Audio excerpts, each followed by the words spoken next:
This is my disclaimer. Now, this is my opinion, and I don't care what you say. Politely, go away if you don't like my opinion.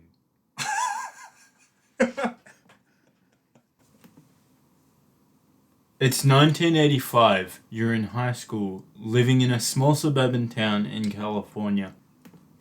On the weekends, you go to see hair metal and pop bands do their thing on stage.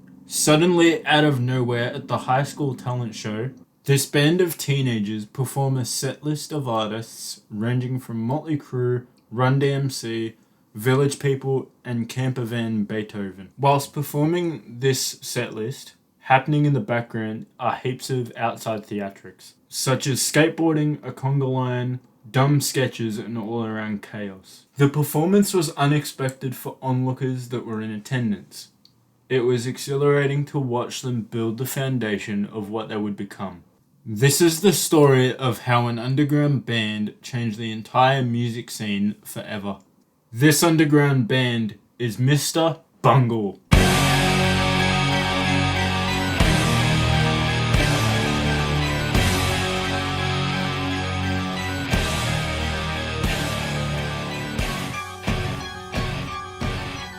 They were kicked out of previous bands, but found success as a team. Once they were formed, they dabbled in speed metal, thrash, and death metal for a whole year. But they wanted to expand their genre. Trey Spruance, the guitarist, said, "Half the audience hated us, but there was definitely a joy in confronting that wall between styles. They wanted to build their own genre from the ground up. They were willing to experiment, fail, and try again." The band's first demo album, titled The Raging Wrath of the Easter Bunny, was recorded during Easter in 1986. They utilized instruments such as bongos, train whistles, a saxophone, and a kazoo. 35 years later, this album would be resurrected with modern technology and reviewed as one of the most vital albums of 2020. By 1988, Mike Patton joined Faith No More and continued Mr. Bungle simultaneously. The original members were Trey Spruance, Trevor Dunn, Theo Langell, Jed Watts, and Danny Heifetz. Critics at the time noted how abstract, chaotic, and unpredictable they were as a band, and how effortlessly they could jump between styles and genre and incorporate unconventional instruments in their sets and do it all in one song. 1, 2, 1, 2, 3, 4.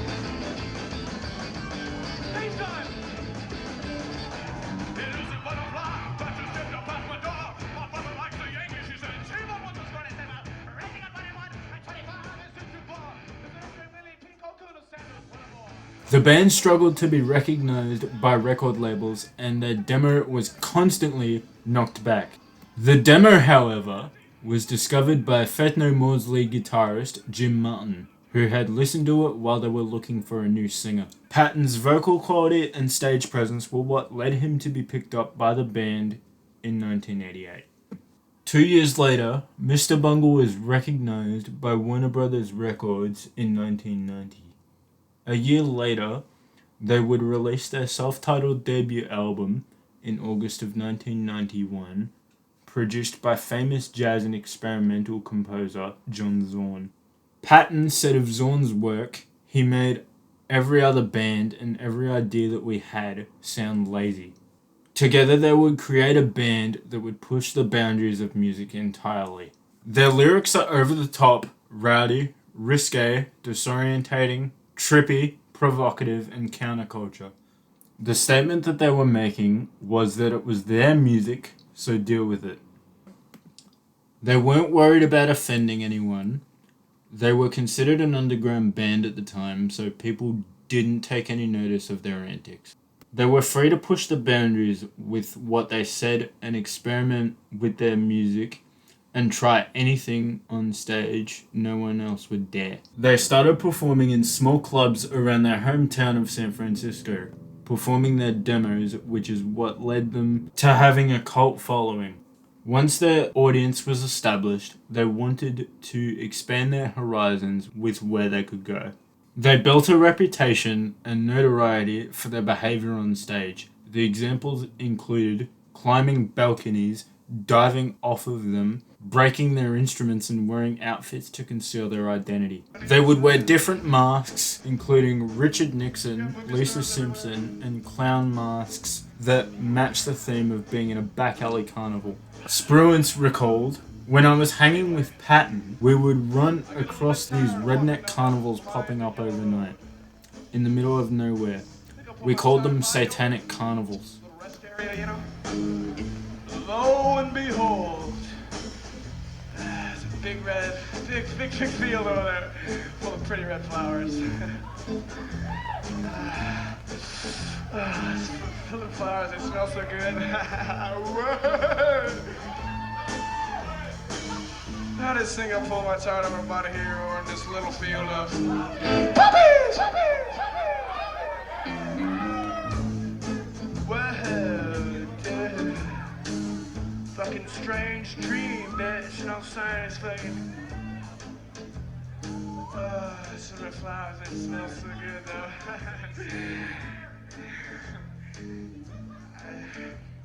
The old wizard's just gonna have to wait, man. Cause I'm gonna stop over again here in this little field of puppies!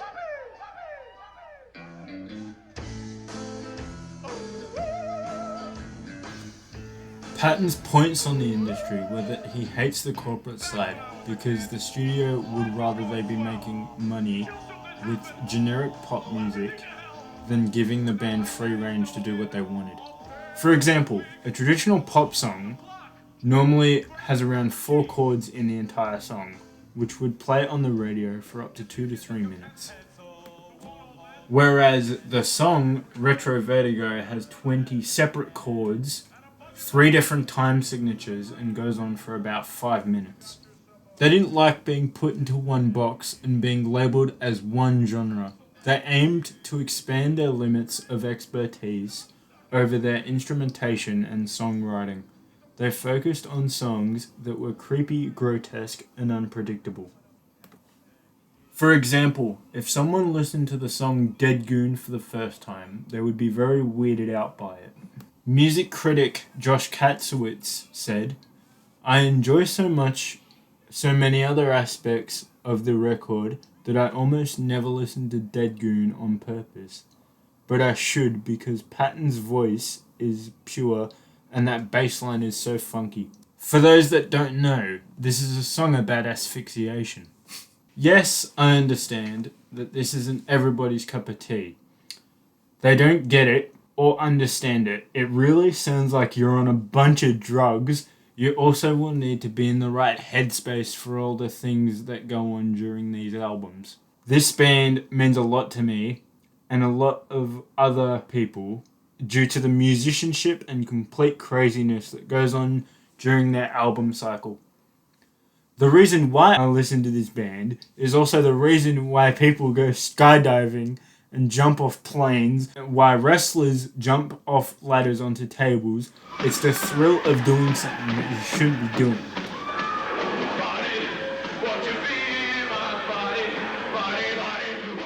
Caesar A. Cruz once said, "Art should comfort the disturbed and disturb the comfortable."